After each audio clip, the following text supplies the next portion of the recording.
So I noticed in my last couple of videos, my eyes look really dead, like I'm smiling, but it doesn't go quite up to the rest of my face. So I'm gonna be better about this. I'm filming during the day, so maybe I'm more alive.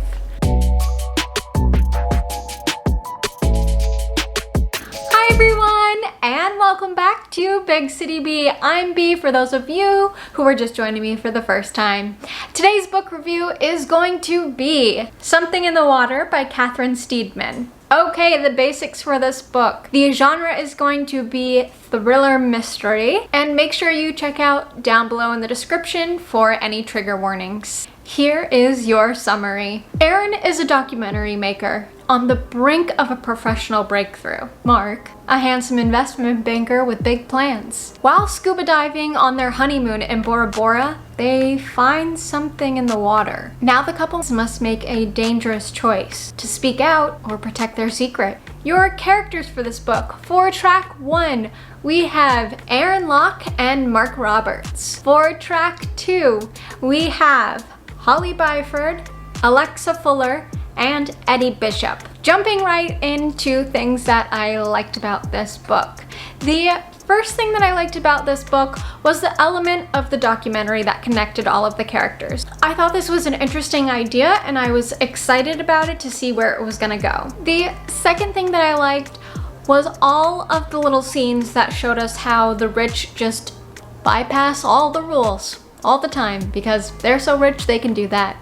And that was annoying because I know that's true for all the rich people out there in the world who just are so like filthy rich that they don't have to abide by rules and regulations. They can just bypass it or find like loopholes because they don't want to play by the same rules that all of us normal people have to abide by. So I liked that, but it was still frustrating. So that is everything that I have that I liked about this book. So let's move on to what I didn't like about this book. The first thing that I didn't like about this book was the documentary aspect. So I know I said that I liked this, but I also didn't like it because I felt like it was too clean of a way to bring all of these characters together. And I also feel that it introduced us to unnecessary characters, and it just seemed like the subjects of the documentary went on these wild places that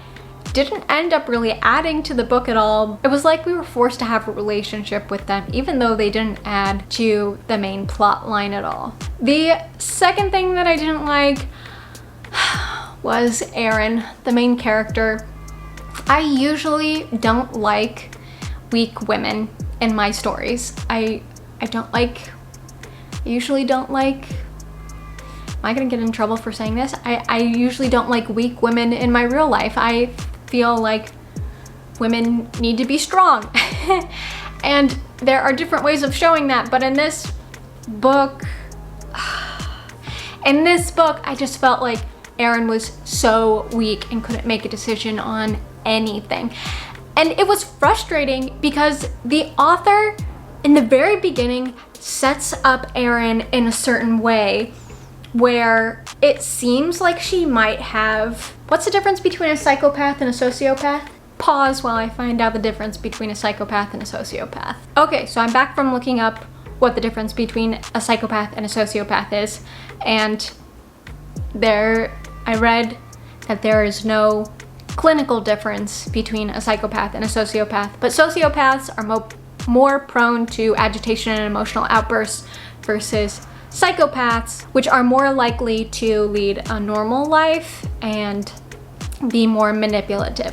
So that gets me back to my point of the author initially sets up Erin to have either sociopathic or psychopathic tendencies, where she specifically says that Erin made her face as blank as possible in order to scare Mark and then was able to re-put on the mask of being happy. So then I was like, oh crap, she's gonna be really crazy and totally manipulate this whole situation, and that's why on the first page we find her burying the body of her husband Mark. But no, that's not where the author chose to take this at all. and that was really disappointing because I feel like my version was the more exciting and interesting version.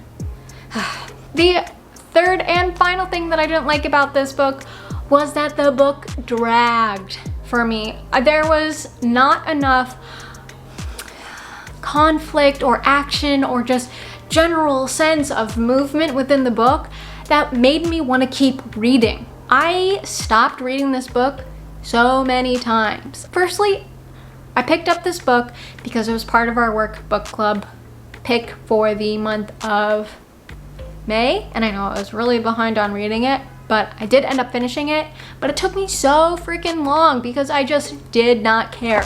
Ooh.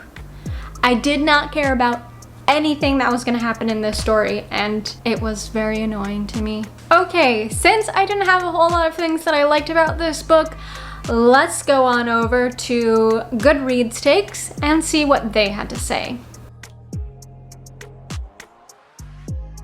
Now, Goodreads was pretty much split on this book. It had a 3.5 star rating. For the half of the people that liked this book, they said that they liked it because they felt the tension growing throughout the story. I did not feel this at all. I felt like it was like the same plateau the whole time. The only like peak in tension was after they found the thing in the water, and then that was it. Everything else I felt like after that point, the tension dropped down again, and it was all that same line that it had been before they found the thing in the water. So disagree on that one. The half that didn't like the book said that they liked it for the first 30% of the book, and then they didn't like it, which I can kind of understand. If I'm going outside of my experience and trying to think with a critical mind about this book, I can understand why you would like it for the first 30%, because the first 30% is introduction to the characters, kind of Aaron and Mark's relationship, and like the beginnings of their honeymoon in Bora Bora. And then the next 70% of the book is like the aftermath of what they found in Bora Bora. And that was not as exciting as I felt like it could have been. Okay, moving on to my quotes for this book.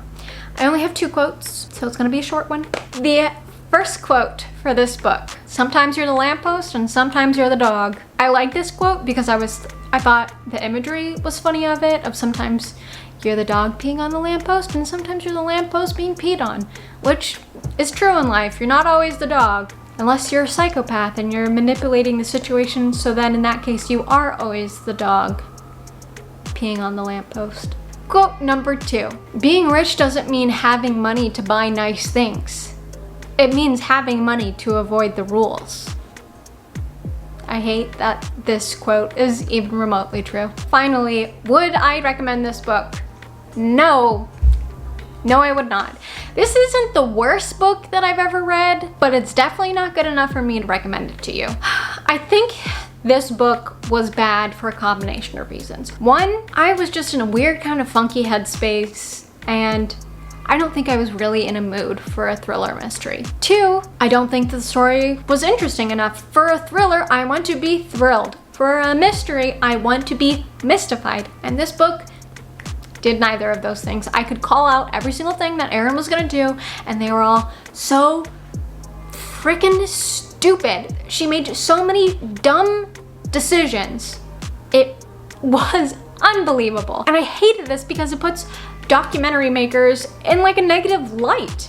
Documentary makers are usually very smart, intelligent people, and with Erin, we got none of that intelligence. She was just dumb the whole way through the book, and the whole book is following her. She's the main character, and then it's Mark, and then it's kind of everyone else, and I just did not like this book. I felt it was too easy. There was not enough tension. I wanted to like this book because I had heard good things about it from my book club, and they were all excited to read it. I haven't talked to any of them since I read the book, so I should probably do that, but I didn't like it. I did not like this book. Alrighty guys, if you liked this video, make sure that you hit that thumbs up and make sure you're subscribed for my future videos. You know, all those fun things that I do, bloopers on Wednesdays, book review Thursdays, a monthly wrap up.